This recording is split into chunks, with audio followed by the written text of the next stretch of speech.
Hello, what up guys? Assalamualaikum warahmatullahi wabarakatuh. Apa khabar semua? Saya Syah daripada Batak Fitness dan kepakaran saya lah bantu mereka yang rasa kurang keyakinan diri, yang rasa rendah diri dan rasa tersisih disebabkan berat badan yang berlebihan. Saya telah bantu lebih daripada 200 orang menurunkan berat badan mereka sebanyak 2 ke 3 kilo dalam masa 7 hari sahaja. Dan hari ini kita akan menyentuh tentang kenapa susah sangat untuk turunkan berat badan. So sebelum tu saya nak cerita sikit. Pagi ni saya dekat luar sebabkan saya baru balik daripada workout. Saya exercise sikit pagi ni sebab saya rasa macam sangat-sangat rindu suasana pagi dekat luar.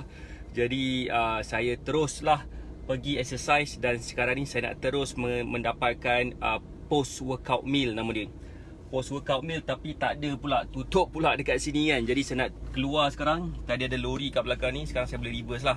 Alright, so apa khabar semua yang ada dekat sini? Saya harap korang semua dalam keadaan yang sihat belaka hendaknya. Okey, saya nak share 5 sebab kenapa susah sesangat-sangat untuk turunkan berat badan. Sebab sekarang ni ramai antara student-student saya yang sebenarnya cuba untuk turunkan berat badan, tapi apa yang berlaku kepada mereka, walaupun mereka dah cuba macam-macam cara, mereka masih lagi tak berjaya untuk menurunkan berat badan. So that's why sangat gila penting untuk kita faham dengan jelas kenapa sebenarnya kita susah nak turunkan berat badan kalau kita dah buat segala-galanya. Okey, boleh tak saya nak buat sedikit definition maksud dah buat segala-galanya tu? Boleh tak? Right, tapi sebelum tu boleh tak komen sikit yang ada dekat sini, yang tengah menonton saya ni daripada mana, tengah buat apa kan?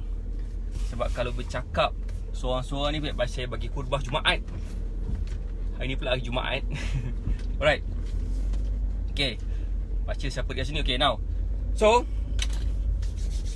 alright, ada 5 sebab kenapa mereka susah nak turunkan berat badan. Now saya nak bagi tahu tentang definisi. Apakah maksud dah buat macam-macam? Maksud dah buat macam-macam ni, yang pertama sekali, dia dah makan mengikut keperluan kalori dia. Kedua, dia makan pemilihan makanan yang sihat mengikut makronutrients dia. Yang ketiga pula, dia dah exercise. Yang keempat pula, dia cukup minum air. So bila dia dah buat benda tu semua, insya-Allah dia akan berjaya turunkan berat badan. Tak banyak pun, sikit pun jadilah kan. Hai daripada Sabah. Hai, siapa tu yang dekat Sabah tu? Kerja dekat Sandakan. Okey. Sandakan saya belum pernah ada kesempatan lagi untuk ke Sandakan. Tapi saya dah pergi ke Kuarter Kinabalu dan Tawau. Tawau tu best tempat dia. Tawau ke? Lahad Datu, sorry. Lahad Datu. Alright. So saya ulang balik. Apakah definisi dah buat macam-macam tu? Maksud dah buat macam-macam tu adalah sebabkan dia dah cuba makan mengikut keperluan kalori dia. Itu yang pertama. Yang kedua, dia juga dah pun makan mengikut keperluan makronutrients dia. Yang ketiga, dia minum air dengan cukup. Dan keempat, dia exercise. Okay, so kepada mereka yang rasa apa yang saya nak share kejap lagi ni akan memberi manfaat kepada ramai orang, saya sarankan untuk tekan button share dan share ke seberapa banyak tempat yang mungkin, supaya lebih ramai lagi orang akan dapat manfaat di hari Jumaat ni, di pagi Jumaat ini kan. Hari ni adalah hari raya yang ke-5. So adakah korang masih lagi dalam mood hari raya? So saya nak, dekat kesempatan ni saya nak ucapkan selamat hari raya juga. Maaf zahir batin. Okey, saya harap korang semua berada dalam keadaan sihat walafiat. Puan Azura daripada Jengka Pahang. Sama dengan Cik Ta. Cik Ta kita pun daripada Jengka juga. Waalaikumsalam coach. Selamat pagi dan yang luar biasa hebat. Luar biasa hebat. Lama saya dah tak workout dekat luar ni. Saya rasa macam agak kekok sedikit. Banyak benda yang saya tak dapat buat tadi. Tapi tak apa. But anyway, so dah ready ke belum untuk saya share 5 sebab kenapa susah sangat untuk menurunkan berat badan? Siapa yang dah ready, boleh tak bagi saya love, boleh tak komen dan tekan button share, sebab saya tengok berapa ramai agaknya yang dah ready untuk mendengar sharing daripada saya ni. Dan pagi ni saya buat live dekat luar pula kali ni, sebab saya tahu saya tak sempat nak balik rumah seawal yang sepatutnya. Jadi saya buat live lah dekat mana yang sempat. Alright, so Shima salam coach. Selamat pagi Puan Shima. Harap semua sihat walafiat. Okay, now yang pertama, siapa dah ready boleh tak komen? Acik Fida, Assalamualaikum coach. Nak bagi tahu ni Acik dah berjaya pecahkan angka 6 yang liat sangat tu. Alhamdulillah. Congrats Acik Fida. Congrats. Acik Fidah ni dulu berat badan dia 65 kilo. Lepas tu statik dekat situ, maintain dengan saya, alhamdulillah dapat turun dalam 62.5. So turun lagi dan turun lagi.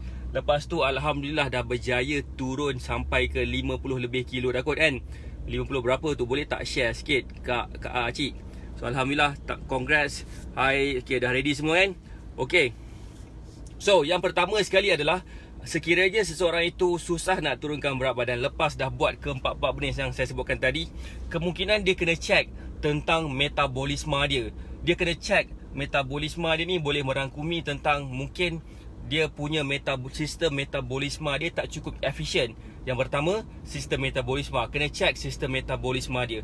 Adakah sistem metabolisme dia efisien ataupun tak? Itu sebenarnya kita kena kenal pasti berdasarkan dengan sama ada kita boleh tengok sendiri, kita boleh experience melalui apa yang kita rasa dan sebagainya, ataupun kalau kita tak pasti, kita boleh pergi jumpa doktor dan minta doktor check, ambil darah kita dan tengok apakah kita punya keadaan tahap kesihatan kita. Kalau katakan tahap kesihatan kita okey, dan most likely kita punya masalah adalah kita kekurangan vitamin. Kita mungkin kurang vitamin yang tertentu yang mengakibatkan apa yang kita makan dia lambat untuk ditukarkan kepada tenaga. So metabolisme tu sangat gila penting. Okay, now saya nak pecahkan sikit tentang metabolisme ni. Let's say kalau katakan kita pergi jumpa doktor, doktor beritahu okay, you ada penyakit. Apakah jenis-jenis penyakit yang mungkin berkait rapat dengan sistem metabolisme ni? Antara yang sangat common yang saya perasan adalah mereka mempunyai masalah hypothyroidism. Mereka yang mempunyai hormon thyroid yang sangat kurang, yang menyebabkan apa yang mereka makan, mereka jadi macam tak berdapat nak dijadikan sebagai tenaga. Makanan mereka walaupun dah makan mengikut keperluan kalori mereka, dah makan mengikut keperluan makronutrients, dah exercise dah macam-macam dah, tapi macam dia tak cukup tenaga walaupun dah makan banyak macam mana sekalipun. Alright, so orang yang macam ni biasanya kita akan suggest dia pergi jumpa doktor, dapatkan ubat. Nama ubat tu adalah thyroxine, sejenis ubat ataupun sejenis iodine yang dimakan oleh pesakit hypothyroidism ni untuk meningkatkan hormon thyroid dia, supaya apa yang dimakan dia akan lebih mudah dijadikan sebagai tenaga. So itulah sebenarnya yang pertama, masalah metabolisme. Dan sekiranya pergi jumpa doktor, doktor check tak ada masalah metabolisme, dan kita akan suggest dia untuk mengambil vitamin-vitamin seperti vitamin B kompleks. Vitamin B kompleks tu akan membantu kita meningkatkan keperluan tenaga kita. Alright, yang seterusnya juga, kalau katakan dia rasa macam saya tak nak makan B kompleks macam membazir lah makan vitamin ni kan. Boleh makan daun pula. Boleh makan sayuran yang berdaun berwarna hijau pekat, macam sayur bayam, sayur sawi, sayur apa lagi kailan, bukan kailan, apa nama sayur hijau pekat tu, pakcoy, sorry kan. So benda-benda makan situ boleh meningkatkan dia punya metabolisme juga dengan hanya memakan makanan sayur tersebut. Ini tak suruh makan sayur, tak nak makan sayur, nak juga makan benda bukan-bukan, lepas tu tak dapat nak turunkan berat, salahkan orang. So macam mana? So macam tu, itu adalah yang pertama. Tengok sistem metabolisme dia. Kalau sistem metabolisme dia cantik, insya-Allah memang senang gila untuk turunkan berat badan. Boleh tak komen kalau katakan you all faham point saya yang pertama, iaitu point tentang metabolisme. Kenapa seseorang itu ada masalah metabolisme? Seperti saya cakap tadi, dia mungkin ada penyakit-penyakit tertentu dan dia juga mungkin kekurangan vitamin. So cuba cek apakah yang jadi masalah, apakah masalah kita yang sebenarnya. Kemudian kita boleh tahu apakah yang sepatutnya kita lakukan. Alright, so siapa lagi yang ada dekat sini? Hai coach, hati-hati memandu. So insyaAllah saya memandu bila saya baca komen, bila saya stop dekat traffic light je. Sekarang ni saya tak baca komen lah. Alright, so saya harap point yang pertama ni you all dapat. Kenapa seseorang itu susah nak turunkan berat badan? Yang pertama sekali adalah metabolisme dia slow. Jadi saya nak share lagi 4. Okay, saya nak share lagi 4 sebab lagi kenapa.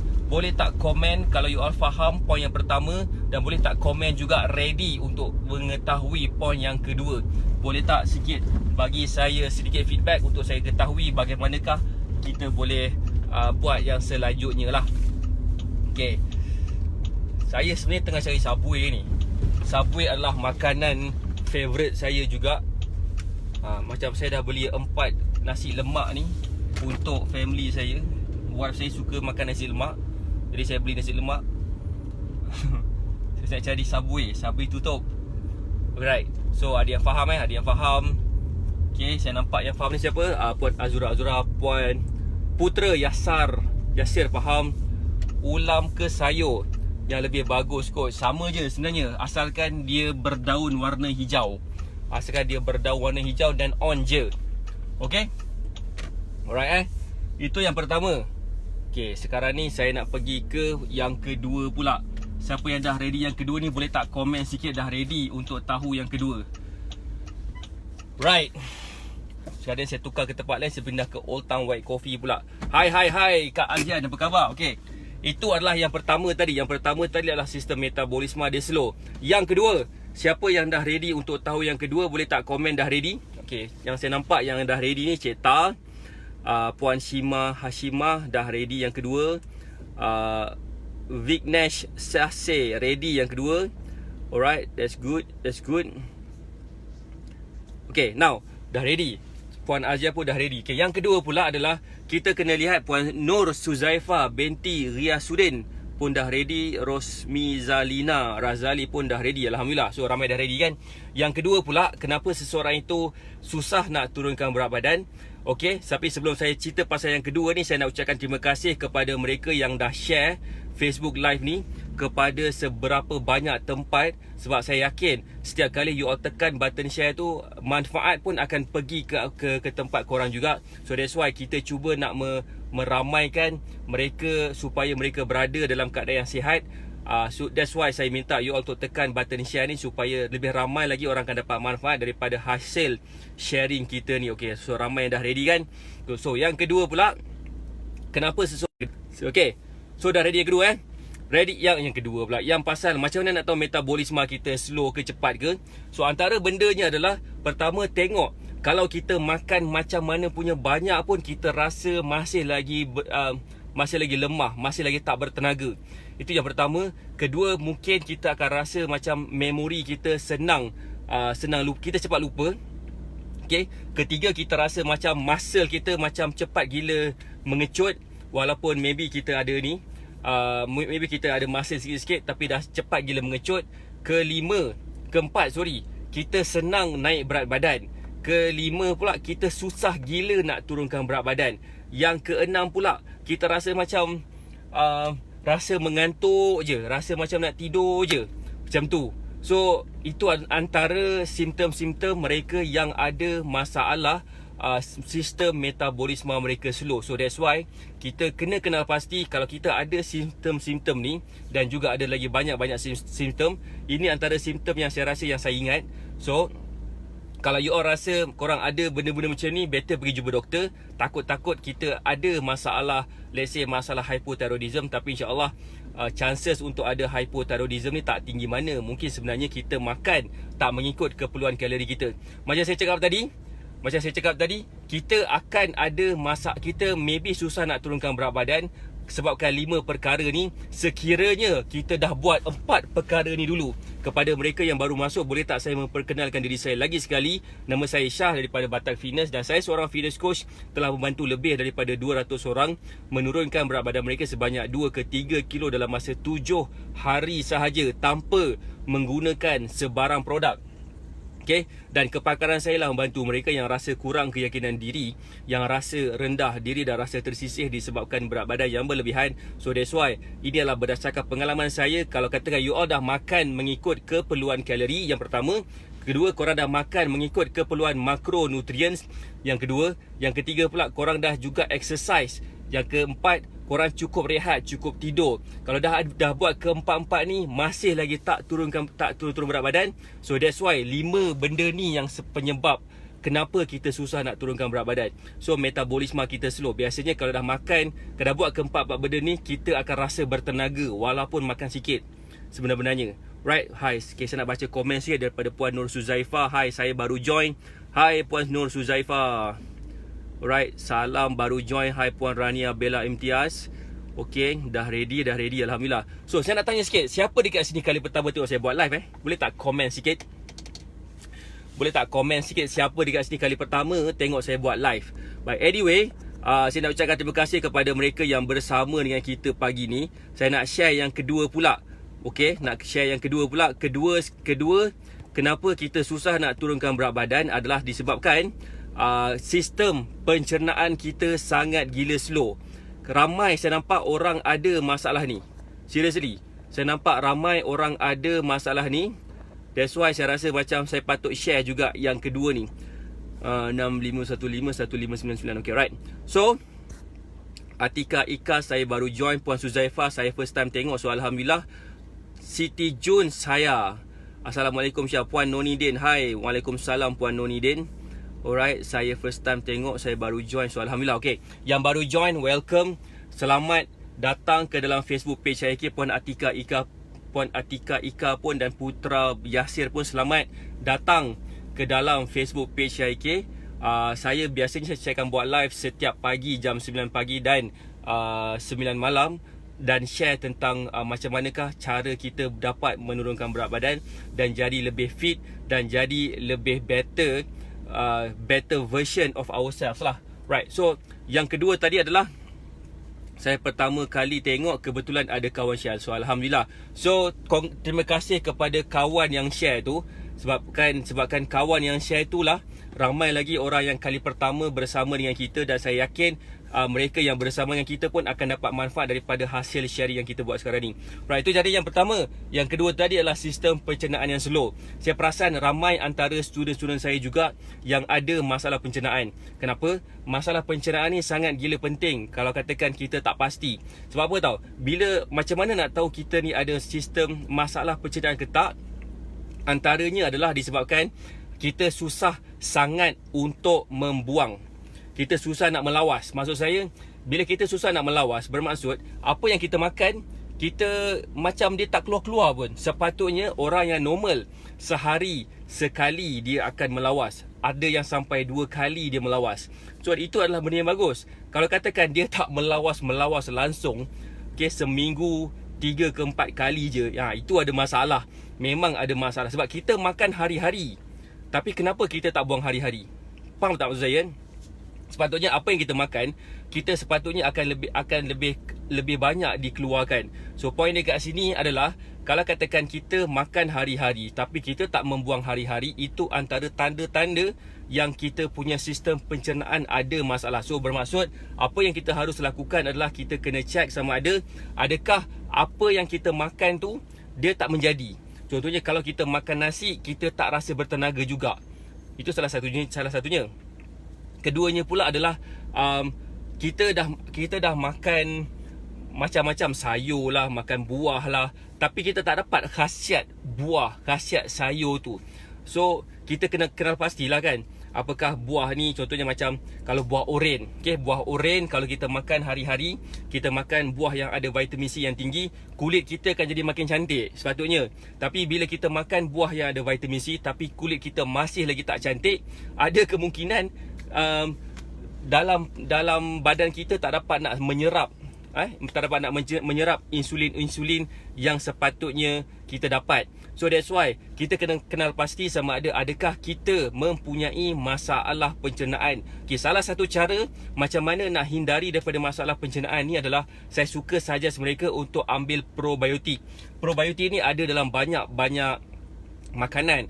Antaranya daripada kimchi, ada yang daripada yogurt, ada daripada tapai, katanya fermented punya makanan tapai yang di tapai yang dibuat apa diperam saya tak pastilah. So itu antara benda-benda yang ada kita boleh ambil sebagai kita punya cara untuk meningkatkan sistem pencernaan. Tapi cara yang paling mudah sekali, pergi ke farmasi, tanya dia, kata saya nak apa? Saya nak probiotik. Senang, lepas dah bagi tahu yang kita nak probiotik, dia akan bagi kita probiotik. Dan once kita dah bagi probiotik, terus kita akan berjaya dapat membersihkan perut kita daripada benda-benda tak sepatutnya ada. Right. So sorry, saya pasang sikit. So Kak Sadisah dekat sini tak? Oh, Kak Sadisah. Kalau Kak Sadisah dekat sini, saya nak bagi tahu sesuatu sikit pada dia. Alright. So Itu adalah yang ketiga. Yang kedua, sistem pencernaan yang tak bagus, boleh cuba gunakan probiotik. Kenapa seseorang itu ada masalah pencernaan in the first place? Kenapa? Yang pertama sekali adalah disebabkan mungkin dia makan makanan yang tak sihat sebelum ni. Mungkin juga dia gabungkan makanan-makanan yang susah untuk dihadamkan bersama. Contohnya, kalau katakan kita minum susu dan kita makan nasi pada waktu makanan yang sama, bermaksud nasi itu sendiri pun dah jadi macam lambat untuk dicernakan. Dicampur pula dengan susu, jadi susu tu akan dicernakan dengan nasi tu secara lambat. Perut kita akan makan masa untuk mencernakan kedua-dua makanan tersebut dan menjadikan perut kita susah nak menjalankan kerja. Ataupun kalau dia dapat sekalipun, dia akan makanan tu akan tak berjaya dihadam secara 100%. So bila dia tak dapat nak dihadamkan secara 100%, jadi itulah akan menjadikan banyak bakteria-bakteria yang jahat akan terkumpul dalam badan kita. So antara cara untuk menghindari daripada bakteria-bakteria jahat ni adalah dengan cara ambil probiotik. Ambil lah waktu sehari makan sekali, tak kisah waktu pagi ke petang ke ataupun malam. Okey, dan probiotik ni dia mengandungi bakteria yang baik, dan bakteria yang baik ni punya makanan adalah bakteria yang jahat. Bakteria jahat punya makanan adalah apa yang kita makan. So itulah dia punya cara dia. So kepada Kak Sanisah, untuk pengetahuan, saya dapat notification daripada pos laju Superfood Kak Sanisah akan sedang dihantar item out of delivery sekarang. So dah lepas raya juga ada sampai. Okay, so ada yang bertanya apa benda ni Superfood ni kan. Superfood ni adalah sejenis makanan, saya tak ada contoh kat sini. Sejenis makanan yang kami buat. Dia mengandungi fiber yang sangat gila tinggi. Dia membantu kita untuk rasa kenyang lebih lama. So kepada mereka yang mungkin nak rasa kenyang lebih lama ketika berpuasa 6 ni, saya sarankan untuk ambil Superfood. Sebab bila kita ambil Superfood ni, walaupun ada makanan yang terhidang di depan mata kita sekalipun, kita tak terasa terliur pun. So boleh contact wakil-wakil kami yang ada dekat negeri-negeri masing-masing, supaya supaya you all akan nampak macam manakah caranya Superfood ni boleh membantu kita semua rasa kenyang tu lama sikit. Dan disebabkan dia mengandungi fiber yang tinggi, so dia membantu kepada proses perlawasan juga. So boleh contact wakil-wakil, ejen-ejen, stokis-stokis yang dah letakkan nombor telefon mereka masing-masing dan negeri masing-masing. Ataupun kalau tak pasti nak contact siapa, bolehlah juga contact nombor link WhatsApp link yang saya dah letak di ruangan komen tu, supaya kita akan bantu untuk directkan kepada ejen ataupun stokis ataupun wakil yang berhampiran dengan masing-masing. Okay, now thank you kepada semua. Saya nak baca komen sekejap sebelum saya masuk poin yang ketiga. Zura, Rania, Bella, Imtiaz, jom cuba Superfood. Alright, so alhamdulillah. Waalaikumsalam Kak Asma, apa khabar? Right, siapa lagi? Probiotik tu makan macam mana, waktu pagi boleh, petang boleh, malam boleh. Yang penting makan pada waktu yang konsisten. Waalaikumsalam Puan Marbakti. Right, so okay, di Kedah nak contact siapa, boleh contact Puan Nurul Ikin, ataupun boleh contact boleh contact nombor telefon yang kita sedang dah letak di ruangan pin komen. Okay, hai jiran, makan Superfood ke? Nanti kita sembang beres. Okay, so now itu adalah yang kedua. Yang ketiga, siapa dah ready yang ketiga, boleh tak komen dah ready yang ketiga. Saya tak boleh nak buat lama-lama sebab pukul 10 sekarang saya ada one-on-one coaching dengan salah seorang daripada student saya. Alright, saya tak dapat lagi saya punya makanan. So yang ketiga, siapa dah ready yang ketiga, boleh tak komen dia dah ready untuk poin yang ketiga ni. Okay, so poin yang ketiga ni, probiotik sangat-sangat membantu saya. Baru lepas ambil Superfood bersama soya multigrain, alhamdulillah. Kedah kontak Putra Yasir. Alright, so waalaikumsalam Ili Ketilia, dah ready yang ketiga. So siapa lagi yang dah ready yang ketiga selain daripada Puan Nur Suzaifa dan Puan Shima Hashimah dan Puan Azian Afah? Siapa lagi yang dah ready yang ketiga ni? Okay, dah ready yang ketiga. Shima Emma pun dah ready yang ketiga. Alright, so yang ketiga ni adalah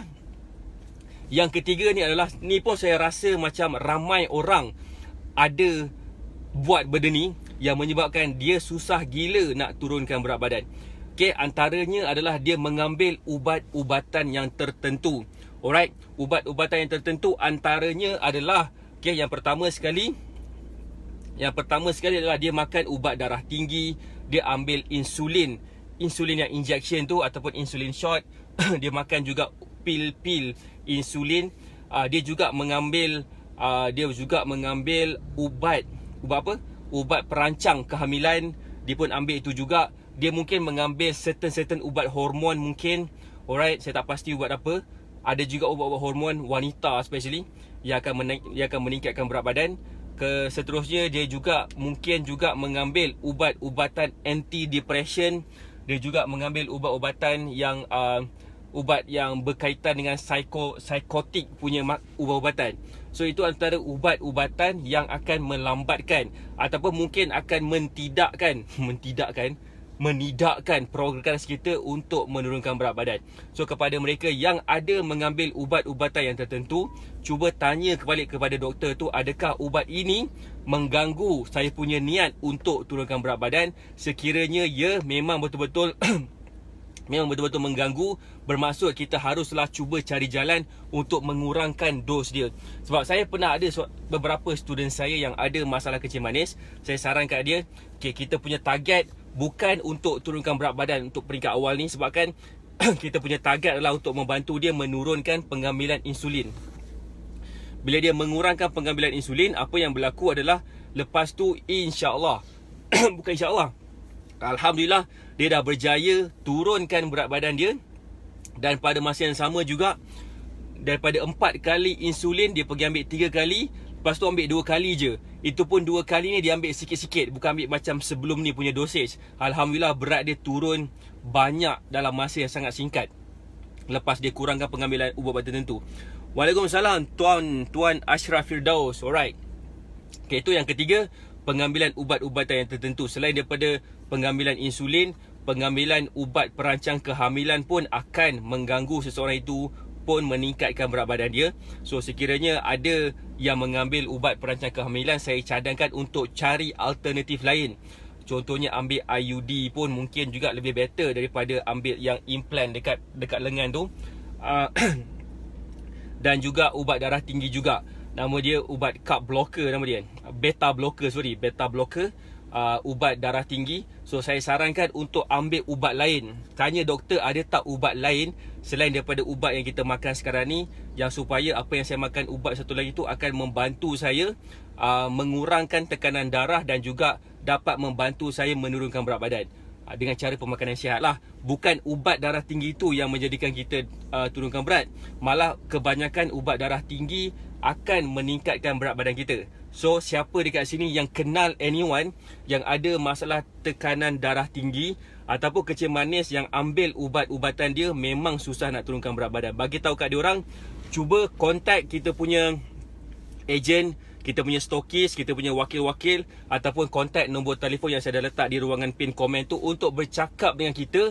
Sebabkan kita ada ramai dah kita punya result yang dah berjaya menurunkan berat badan mereka, walaupun mereka ada masalah tekanan darah tinggi, walaupun mereka ada masalah kencing manis. Kita bagi the meal plan, darah tinggi mereka jadi normal.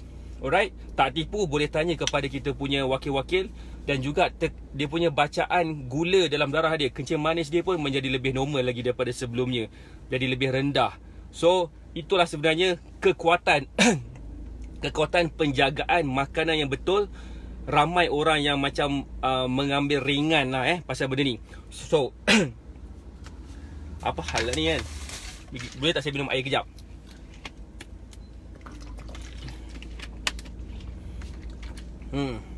So alhamdulillah, itulah adanya macam mana sebenarnya kita dapat membantu orang yang ada masalah penyakit-penyakit tertentu yang nak turunkan berat badan juga. Saya nak baca sikit komen daripada Puan Izan Cookies. Ibu mertua saya dah sebulan ambil superfood. Alhamdulillah sekarang dah boleh bersenam dan paras gula pun dah normal. Alhamdulillah. Boleh tak share sikit Puan Izan Cookies berapa bacaan gula sebelum ni dan sekarang? Boleh tak komen sikit supaya semua dekat sini akan nampak betapa bagusnya kita punya apa yang kita ada ni, supaya boleh membantu yang lain juga. Okay, sebab saya rasa ramai orang, rakyat Malaysia merupakan rakyat yang antara ramai juga yang mengalami masalah kencing manis. So kadang-kadang kalau katakan kita kenal sesiapa yang ada masalah kencing manis tu, saya rasa memang disarankan untuk kontak kita punya wakil-wakil dekat negeri masing-masing supaya kita dapat bercakap tentang bagaimanakah cara Batak Fitness dan bagaimanakah cara Coach Shah AK boleh membantu orang yang kita kenal tu, especially orang yang kita sayangi tu, untuk berada di tahap kesihatan yang lebih baik. Kalau katakan tak pasti nak kontak siapa, senang je, situ ada nombor telefon yang saya dah pin komen kan. So bolehlah WhatsApp dekat nombor telefon yang telah diberikan dan kami akan bantu anda untuk advice atau memberi consultation apakah yang sepatutnya dibuat dengan cara yang sepatutnya lah, tanpa mengambil ubat-ubatan tertentu. Sebab kalau kita ambil ubat terlalu banyak sangat, takut nanti buah pinggang dan hati rosak. Alright, so ada besar kemungkinan hati kita dan juga kita punya buah pinggang pun boleh rosak kalau pengambilan ubat yang terlalu banyak sangat. So itu adalah impact yang paling ditakuti lah. Saya nak baca sikit komen daripada Puan Izan Cookies. Sebelum 22.7, semalam test gula 7.1. Alhamdulillah. Tengok tak perbezaan bacaan gula sebelum dan sekarang. Dan what if kalau katakan bacaan gula ini yang dulunya tinggi di kalangan family members kita dah jadi makin sihat dah sikit. So nak baca juga komen daripada Puan Siti Ahmad. Encik suami dah mula ambil superfood. Respon yang dia bagi adalah terbaik. Tak rasa lapar katanya. Pagi tadi sebelum pergi kerja kena superfood tu, superfood terbaik. So Alhamdulillah, terima kasih kepada Puan Siti Ahmad yang dah share serba sedikit experience suami Puan Siti Ahmad dalam mengambil superfood ni. Okay, right, siapa dah ready untuk tahu yang keempat? Boleh tak komen dah ready? Boleh tak komen dah ready? Sebabkan kalau you tak ready, saya takut nanti apa yang saya share ni mungkin seperti melepaskan batuk di tangga ataupun seperti air mengalir pada daun yang besar tu. Nama daun apa? Tak tahu nama daun apa. Alright, so itu adalah yang nombor 1, kedua dan ketiga. Nombor 4 pula. Alright, nombor 4 pula, kenapa kita susah sangat untuk turunkan berat badan? Alright, kenapa kita susah juga untuk turunkan berat badan? Sebabkan kita tak cukup rehat, kita stres. Dua benda ni, tak cukup rehat dan stres digabungkan sekali saya letak kan. So bila kita tak cukup rehat, bila kita stres, dia mengganggu proses kita untuk turunkan berat badan. Sebab apa? So bila kita stres ataupun bila kita tak cukup tidur, ada hormon yang akan mengacau kita. Nama hormon itu adalah hormon kortisol. Hormon kortisol ni bagus sebenarnya, tapi bagus dia kenalah bertempat. Okay. Hormon kortisol ni dia lebih banyak tak bagus kalau kita salah tempat menggunakan dia punya function. Okay, daun keladi. Daun keladi. Yelah, saya tahu daun ni daun apa? Daun kari, daun limau purut. Itu pun sebab saya guna untuk masak. Okay, now seterusnya, bila hormon kortisol ni tujuan dia untuk membantu kita jadi lebih alert, jadi lebih bertenaga, jadi lebih bertenaga pada situasi-situasi tertentu. Sebagai contoh, kalau katakan kita kena kejar dengan anjing, mungkin kita ni bukan jenis orang yang lari laju, tapi bila kita dengar ada anjing nak kejar kita, larian kita laju mengalahkan Usain Bolt. Kalau katakan kita jumpa longkang besar, kita boleh lompat jauh gila sebabkan ada anjing dekat belakang tengah kejar kita. So itu adalah efek kortisol. Tetapi kalau katakan kita tak ada berada dalam situasi macam tu, kita ada tenaga tapi kita tak bakar, jadi dia akan jadi lemak. So that's why mereka yang stres, mereka yang tak cukup tidur ni, mereka senang terkumpul lemak dekat bahagian perut, dekat bahagian peha dan dekat bahagian pinggul. So itu antara efek kortisol ni kepada tubuh badan kita. Dia akan kumpulkan lemak dekat bahagian tengah-tengah badan. Kenapa kumpul lemak dekat bahagian tengah-tengah badan? Yang pertama, lemak itu adalah lemak badan kita ni adalah apa? Lemak kita adalah sejenis tenaga simpanan kita yang disimpan dalam bentuk paper gel. Itu yang pertama. Yang kedua pula adalah kenapa dekat tengah-tengah? Sebab kat tengah-tengah itulah sebenarnya tempat yang paling mudah untuk didistributkan ke seluruh tubuh badan. Contohlah kalau katakan kita nak ambil sudip, takkan kita simpan sudip dekat toilet. Kita nak guna sudip ni dekat dapur kan. So kita simpan kat dapur lah. Sama juga tenaga, kalau kita nak gunakan tenaga kat seluruh tubuh badan, kalau kita kena kejar dengan anjing ke, kalau kita terpaksa tumbuk orang ke, kortisol tu ataupun dalam bentuk adrenaline rush tu akan membantu kita buat benda yang sepatutnya kita buat untuk protect diri kita. Tapi kalau katakan kita tak cukup tidur, kita stres, kita akan rasa macam nak marah aja kan. So that's why benda tu akan wujud. So that's why kortisol tu akan menjadikan, ataupun stres tu ataupun tak cukup tidur tu akan menjadikan terkumpulnya lemak dekat bahagian perut kita, bahagian peha dan bahagian pinggul. So that's why kenapa kita susah nak turunkan berat badan. Cuba try untuk cukupkan rehat dulu. Cuba try untuk bertenang. Cuba try untuk rasa lapang dada. Sebab benda tu akan membantu kita secara tak langsung untuk menurunkan berat badan dalam keadaan yang sangat simple sahaja. In fact, sebenarnya salah satu cara yang paling efektif untuk turunkan berat badan adalah dengan cara bernafas. Bernafas je boleh kurus. Tapi kena ada cara bernafas yang betul.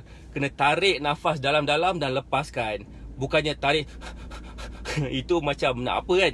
Dia tarik nafas dalam-dalam.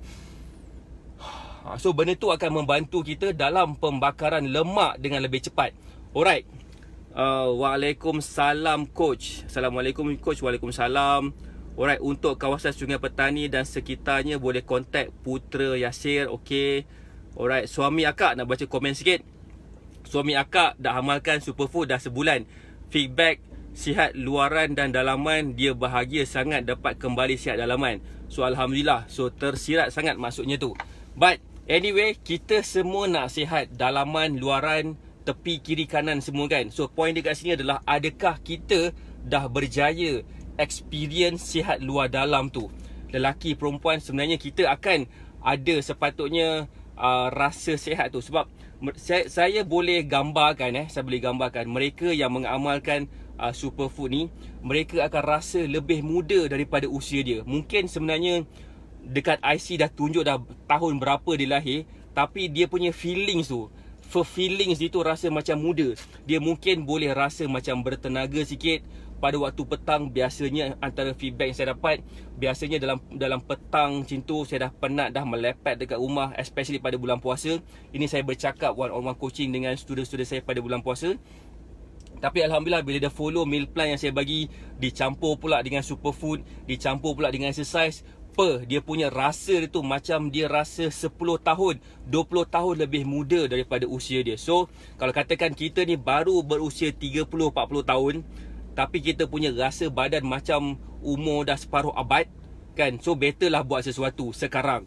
Apa nak dibuat? Contact ejen-ejen, stokis-stokis dan wakil-wakil kami, ataupun boleh contact nombor telefon yang saya dah pin komen tu, supaya kita akan dapat meningkatkan tahap kesihatan kita supaya jadi lebih better daripada sekarang. Kita kena bertindak sekarang. Sepatutnya kita kena bertindak semalam, tapi semalam dah lepas. Sekarang ni kita kena bertindak sekarang. Daripada kita bertindak esok lusa ni, belum tentu lagi kita akan bertindak langsung. So that's why bertindak sekarang. Contact kita punya wakil-wakil. Alright, contact kita punya ejen dan stokis. Contact nombor telefon yang saya dah letak di ruangan pin komen, supaya ramai antara kita akan dapat manfaat daripada apa yang kita sedang lakukan, bantuan yang kita sedang berikan kepada mereka-mereka yang memerlukan, supaya mereka dapat turunkan berat badan, dan di samping itu mereka dapat rasa lebih sihat lagi berbanding dengan hari-hari yang sebelumnya. Alright, saya nak share yang kelima dan yang terakhir adalah, siapa dah ready boleh tak komen dah ready? Boleh tak komen sikit dah ready ke belum? Alright, so yang kelima, tenaga rasa semakin muda. Yes, tenaga rasa semakin muda. Untuk pengetahuan tuan-tuan dan puan-puan sekalian, saya nak cerita sikit tapi macam kembang semangkuk, tapi saya malas nak cerita lah, tak ada cerita. But anyway, yang kelima dan yang terakhir adalah kepada mereka yang rasa dah buat macam-macam dah makan mengikut keperluan kalori mereka, dah makan mengikut keperluan makronutrien, dah exercise dah. Alright, cuba tengok yang kelima ni. Adakah kita cukup minum air? Ceritalah coach, dia segan. Saya bukan tak nak cerita, saya segan. Nanti dulu. Bila dah view naik sampai 290 orang, saya cerita. Sekarang ni kita je, tak nak. So yang seterusnya adalah kita tak cukup minum air. So bila kita tak cukup minum air, apa yang berlaku adalah kita akan rasa macam longlai, lemah. Walaupun kita dah makan mengikut keperluan kalori kita, tapi disebabkan kita tak cukup air. Sebab air ni mengandungi oksigen. Mungkin pernafasan kita tak dapat oksigen yang secukupnya. Mungkin sebab banyak aspek. Mungkin sebab pencemaran, mungkin sebab banyak sangat asap-asap kan. Mungkin juga banyak benda yang kita rasa macam kita susah nak bernafas dengan lebih mudah. So bila kita minum air, dalam air ni dah ada oksigen, dan kita perlukan oksigen untuk membakar lemak kita. Ingat ke tak masa kita sekolah dulu, macam mana api tu boleh menyala sebabkan ada oksigen? Sama juga macam mana pembakaran lemak tu boleh berlaku kalau tak ada oksigen. So that's why antara cara yang paling mudah untuk kita bakar lemak adalah dengan cara bernafas dengan dalam-dalam. Dan antara cara yang mudah untuk kita dapat bernafas dalam keadaan yang lebih baik adalah dengan kita kurangkan stres. Dan selain daripada itu juga, kita minum air yang secukupnya memang akan membantu kita membakar lemak dengan lebih mudah dan lebih efisien lagi daripada kita maybe exercise, kita makan eat clean sangat pun belum tentu pun membantu. Yes, dia membantu, tapi dia tak membantu sangat kalau kita tak cukup minum air. Maksud saya minum air ni bukannya minum air campuran dengan air sirap ke, campuran dengan kopi ke, tak. Air kosong, air mineral macam ni. Sebabkan air mineral macam ni dia mengandungi oksigen lebih pure, lebih tulen daripada air macam ni kan. Lebih pure daripada air kopi, lebih pure daripada air yang lain. So that's why saya memang sarankan kepada student-student saya dan juga kepada yang sedang menonton ni untuk cuba minum air sampai air urine kita berwarna cerah. Itu akan membantu kita supaya kita lebih mudah untuk menurunkan berat badan dalam keadaan yang lebih mudah, lebih sihat. Coach, kalau orang yang merokok tu memang susah ke nak turunkan berat badan? Sebenarnya tak, bukannya even merokok pun ada orang yang fit. Cumanya sekarang ni bila orang yang merokok tu dia kurang oksigen yang masuk ke dalam sel-sel dalam darah dia, dalam badan dia. So boleh je nak smoking. Okay, boleh je nak smoking, tapi of course ada efek kepada paru-paru dan sebagainya. Dan bila kita sedut oksigen tu yang akan masuk ke dalam sel. So bila dia smoking, dia kurang lah waktu tu, kurang untuk dapatkan oksigen kat seluruh tubuh badan, ke seluruh sel-sel badan. So that's why sangat penting untuk kita coverkan dia dengan minum air kosong. Memang dia akan membantu kita dalam proses untuk menurunkan berat badan. So saya nampak ada yang nak request saya cerita ni. Betul ke nak saya cerita ni? Tadi ada yang benda berlaku lah bila cakap pasal rasa muda tu, nampak muda dan sebagainya kan. Saya nak cerita tapi saya segan. Sebenarnya saya ni seorang yang penyegan. Saya ni bukan suka cerita mendabik dada. Oh tak, no. So nak dengar juga ke? Tak cerita lah Tak apalah, dan pukul berapa dah ni. Okay Coach, kalau orang yang itulah dia tadi. Okay, so point dia kat sini adalah kalau kita makan mengikut makanan yang betul, kita exercise dengan cara yang betul, insya-Allah kita akan jadi lebih sihat. Kita akan jadi lebih muda. Alright. Cerita pasal lebih muda ni pula memandangkan ada demand ada demand untuk saya cerita. Apa dia? Tadi saya pergi workout lah, exercise dengan kawan-kawan saya, dengan 2 orang kawan saya. Bukan kawan lah, seorang tu kawan, seorang itu kenalan, kawan kepada kawan. So kita orang bersembang lah kan. Seorang kawan saya ni baru je wife dia pregnant, baru sebulan, baru 4 minggu lah kot kan.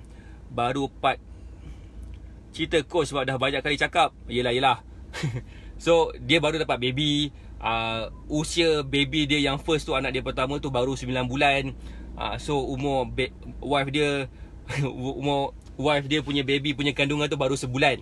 So point dia kat sini adalah dia cerita pasal ni anak PKP lah, perempuan-perempuan semua kan. So dia tanyalah, engkau ada berapa orang anak? Okay, dia cakap lah, saya bawa ada 2 anak. And then orang tu yang maksudnya kenalan saya tu kan, dia tanyalah, engkau dah kahwin ke? Dia tanya saya dah kahwin ke? Alamak, saya rasa budak ni budak lagi. Saya ni macam muka tak kahwin ke? Saya dah ada anak, nak masuk 6 orang kot. Dan saya beritahu nak masuk 6 orang tu. Oh ya ke? Berapa umur? Bila saya cakap mesti dia cakap. Bila saya cakap umur saya dah 38 tahun. Lah, ya ke? Ia kan umur 28 tahun. Al-Kisah dia. Itu saya malas cerita sangat tu. Kan? Tengok Adina Bakri dia marah. Nampak tu? Segan lah sangat. Marah tu. Jealous lah tu. Jealous. So that's why, jaga makanan yang betul, exercise yang betul, ambil pula makanan yang menyihatkan, ambil pula superfood, memang akan membantu kita meningkatkan tahap kesihatan kita supaya jadi lebih better. Saya dah cakap dah, saya tak nak cerita. Kan korang dah sakit hati. Kan? Saya tak nak korang sakit hati. So, itu sahaja daripada saya. Ada 5 sebab kenapa susah nak turunkan berat badan. Pertama sekali, metabolisme kita slow. Kedua, pencernaan kita slow. Ketiga, kita stres, tak cukup tidur. Keempat, kita Tengok nampak tak? Perasan pula. Tadi suruh cerita. Keempat, cukupkan minum air. Yang kelima tadi apa saya cakap tadi? Exercise kot. Tak kuasa teman nak jealous. Alah, sudahlah. Semua jealous belaka ni. Alright, itu saya daripada saya. Saya doakan nasihat dah berjaya. Kita jumpa lagi insyaAllah malam sekarang pukul 9 malam. Saya nak pergi cari saya punya makanan. Nampak muda je. Bukan saya cakap, dia orang cakap.